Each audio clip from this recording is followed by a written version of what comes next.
Le ministre de la Jeunesse et des Sports a récemment communiqué à la presse la liste des villes qui devraient accueillir les matchs de la Coupe du Monde de 2026. Il nous détaille ci-après le coût et l'état d'avancement des stades à construire ou à rénover qui seront, selon lui, opérationnels avant 2026.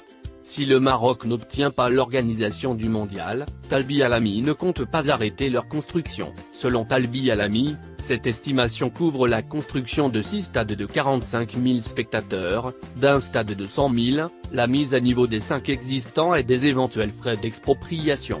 Cela fait 12 stades au total, plus 2 autres déjà budgétisés bien avant la candidature du Maroc. Nous avons localisé les emplacements de tous les stades à construire hormis un seul à Casablanca, mais nous serons prêts avant le 15 mars, date du dépôt à la FIFA des données pour étayer notre dossier de candidature. En tant que membre de la commission, ma mission se limite à construire ou à mettre à niveau des infrastructures, les autres ministères s'occuperont de leur partie, tourisme, point. Tous les terrains retenus appartiennent aux fonciers de l'État afin de ne pas perdre du temps et de l'argent dans des longues procédures d'expropriation avec des propriétaires privés, explique le ministre. Le ministre poursuit que les 5 stades existants doivent subir des modifications, Marrakech, Tanger, Agadir, Fès, Rabat, mais qu'il reste à construire les 9 suivants dont 2 étaient déjà budgétisés. Tétouan, ce stade n'entre pas dans le budget total car sa conception remonte avant la candidature du Maroc au mondial. Le chantier est très avancé car les travaux de fondation sont terminés. Il devrait donc être disponible en 2019. Oujda, il fait partie des stades programmés avant le mondial. Nous avons identifié et acquis le terrain. Les études de conception architecturale sont achevées mais il reste à mobiliser les fonds disponibles avant de lancer le chantier qui durera 3 ans. Casablanca, nous avons prévu de construire 2 stades. Un grand qui coûtera entre 1,5 et 2 milliards de dirhams car il devra accueillir 100 000 spectateurs. Nous avons déjà localisé le terrain et la procédure d'expropriation des propriétaires privés est presque finie. Il sera situé à Mansouria près de Ben Slimane. Les études de conception seront bientôt lancées mais je ne connais pas encore le délai d'exécution. Le deuxième accueillera 45 000 spectateurs mais nous n'avons pas encore trouvé le site. Nous privilégions un foncier public mais en cas de force majeure, nous devrons procéder à une expropriation. Marrakech, Nador, Meknes, Ouarzazate et El Jadida, tous ces sites ont été identifiés mais il reste à les acquérir. Talbi Alami affirme donc qu'en dehors du site casablancais de 45 000 spectateurs, 8 terrains ont été identifiés mais que l'ensemble sera prêt avant le 15 mars sans quoi le dossier sera incomplet. Il poursuit que l'ensemble de ces données ont été transmises à la Business Unit de la FMRF qui collecte les informations de tous les départements ministériels.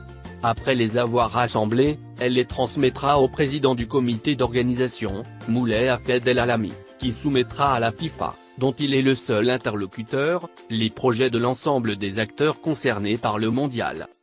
Concernant la ventilation du budget compris entre 800 millions et 1 000 millions d'euros, les 6 stades à construire qui auront une capacité de 45 000 spectateurs et le grand stade de Casablanca, 100 000 spectateurs. À la question de savoir si le Maroc envisagera toujours de disposer à terme de 14 stades en cas d'élimination de l'organisation du mondial, Talbi Alami affirme que quoi qu'il arrive les chantiers ne s'arrêteront pas et qu'au pire les nouveaux stades seront moins grands que ceux prévus. Pour conclure, le ministre déclare que si leur durée moyenne de construction varie entre 3 et 4 ans, tous les projets d'infrastructures sportives devraient être finalisés avant 2026. Bonjour Juan. Vous nous appelez de Maroua au Cameroun et vous avez justement des questions concernant cette candidature. La semaine passée, alors que le championnat d'Afrique des Nations suivait son cours, les autorités marocaines ont convoqué une conférence de presse officialisant leur intention à organiser la Coupe du Monde 2026. Quels sont les différents changements connus par le Maroc depuis les derniers refus? Alors, Christophe Quel est Jousset, l'intérêt pour le Maroc? on va déjà répondre à cette première question, Christophe Jousset. C'est vrai que c'est la 5e fois que le Maroc entend décrocher l'organisation de la Coupe du Monde de football. Comment le Maroc compte-t-il convaincre cette fois que son dossier est le meilleur? Quel changement le Royaume a-t-il réalisé depuis son dernier échec? Je crois que c'était en 2010.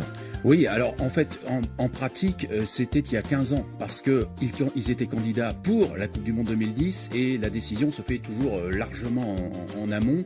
Donc c'était c'est en 2004 la décision d'attribuer à l'Afrique du Sud la Coupe du Monde 2010. Vous voyez qu'en fait, c'est la 5e fois, comme vous dites. Ils ont été candidats pour 94, pour la Coupe du Monde 98, pour la Coupe du Monde 2006 et pour la Coupe du Monde 2010. Donc là, elles étaient assez groupées, ces candidatures, et depuis, ils ont laissé passer du temps, les Marocains. Et c'est vrai qu'en 15 ans, les choses ont beaucoup changé au Maroc. Les infrastructures, évidemment, on pense tout de suite au stade, les infrastructures, les moyens, les infrastructures routières aussi, tout a changé énormément. Le pays s'est beaucoup développé. Si vous êtes allé au Maroc il y a 20 ans et si vous y allez aujourd'hui, vous n'allez pas reconnaître le réseau routier. Les autoroutes se sont développées d'une manière exponentielle. Les stades, aujourd'hui, le Maroc dispose de 6 stades, ce qui est déjà un bon début pour organiser une Coupe du Monde. La FIFA en veut 12. La FIFA en veut 12, effectivement, mais il y a déjà un grand stade qui est en projet à Casablanca, à la périphérie de Casablanca, et on parle de construire des stades à El Jadida, à Tétouan. Aujourd'hui, on en a 6. Avec des stades très récents dans ces 6-là, notamment Tanger, notamment Agadir, notamment Marrakech, et avec des stades d'entraînement autour. Et je peux vous dire, pour avoir rencontré les protagonistes de ce CHAN, ils étaient impressionnés par la qualité de ces stades. Non seulement parce qu'ils sont modernes, mais parce qu'il y a des terrains d'entraînement autour et que les conditions dans ces villes-là sont très bonnes pour les équipes. Voilà pour la première réponse de Christophe Jousset. Absalom. Quel est l'intérêt pour le Maroc d'organiser cette compétition? Est-ce politique ou économique? Un peu les deux. En général, non. Oui, bien sûr. C'est pas facile, il faut rappeler qu'en face, il y a une candidature. Alors, pour être tout à fait précis, le Maroc s'est déclaré candidat au mois d'août dernier. Là, ce qui s'est passé la semaine dernière, c'est simplement le début d'une campagne de communication.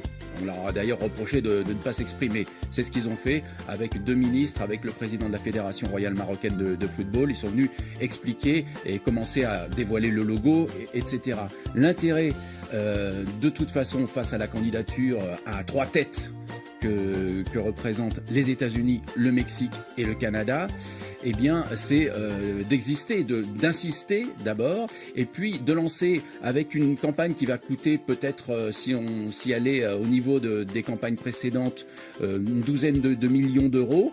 De toute façon, en retombée, en communication, ce sera positif. Le Maroc montre une image de pays volontaire, de pays dynamique, qui veut accueillir de plus en plus de compétitions. D'ailleurs, il y a un très bon papier sur RFI.fr signé Farid Hachache qui fait l'inventaire un peu de toutes les compétitions que le Maroc a organisées récemment, par exemple la Coupe du Monde des clubs. Il veut absolument se positionner comme en pointe en Afrique dans l'organisation d'événements, de grands événements sportifs et même maintenant au niveau de la Coupe.